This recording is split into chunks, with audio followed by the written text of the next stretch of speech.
Okay, I'm super, super, super, super excited for you to finish this book.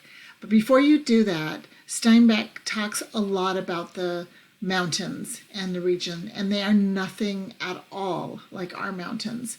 So, what I'd like you to do as an assignment, would you research Google Images Baja California Sur Mountains or Steinbeck Canyon, and I'll put both of those links down there.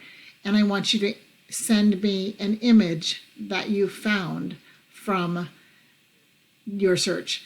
Now, the Baja California Sur, which is southern Baja California, has mountains that jet up basically out of the ocean into a desert floor, and they're volcanic in origin.